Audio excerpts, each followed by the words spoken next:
हमारे YouTube channel ग्रह गोचर में आपका स्वागत है। इस चैनल के माध्यम से हम सनातन धर्म और संस्कृति से जुड़ी महत्वपूर्ण जानकारियाँ आप तक पहुँचाते हैं। तो हमारे चैनल को सब्सक्राइब कीजिए और महत्वपूर्ण जानकारियों का आनंद उठाइए।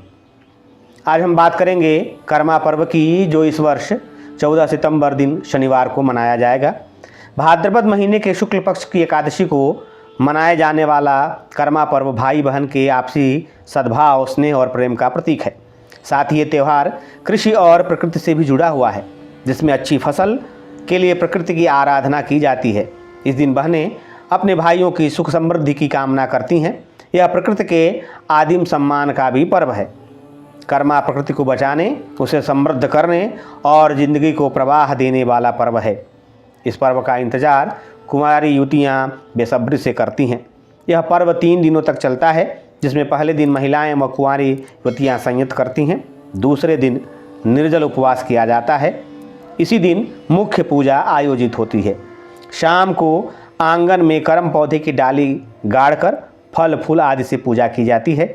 इस दौरान महिलाएं करम डाली के चारों ओर घूम घूम कर गीत गाती हैं। भाई खीरा लेकर बहनों से सवाल करते हैं कि कर्मा पर्व किसके लिए करती हो, तो बहनें जवाब देती हैं भाइयों की मंगल कामना के लिए। बाद में भाई खीरे से मारता है और फिर महिलाएं युवतियां फलाहार करती हैं।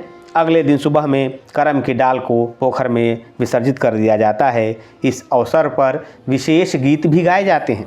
उठा उठा करम सेनी पाही गिस बिसान हो, चल चल जाबो अब गंगा स्नान हो। इस पर्व को मनाने के पीछे पौराणिक कथा कर्मा और धर्मा नामक 2 भाइयों से जुड़ी है।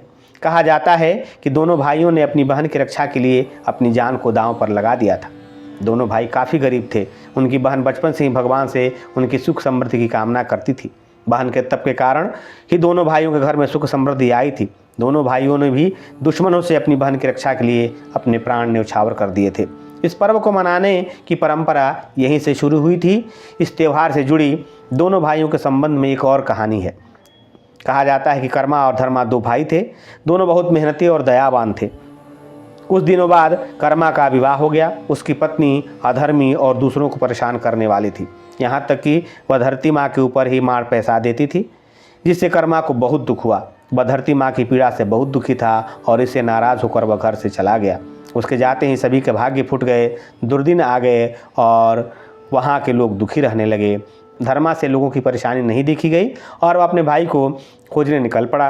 कुछ दूर चलने पर उसे प्यास लगी। दूर एक नदी दिखाई दी, लेकिन नदी में पानी नहीं था। नदी ने धर्मा से कहा कि जब से कर्मा भाई यहाँ से गए हैं, तब से हमारे कर्म फूट गए हैं। कुछ दूर जाने पर आम का एक पेड़ मिला। उसके सारे फल सड़े हुए थे। उसने भी धर्मा से कहा कि जब से कर्मा गए हैं, तब से हमारा फल ऐसे ही बर्बाद हो जाता है। ऐसे ही रास्ते में कई लोग मिले, जिन्होंने धर्मा से ऐसी ही बात कही।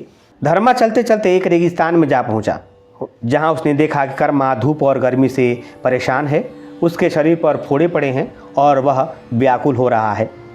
धर्मा उसे समझा बुझाकर कर्मा को लेकर घर चल पड़ा।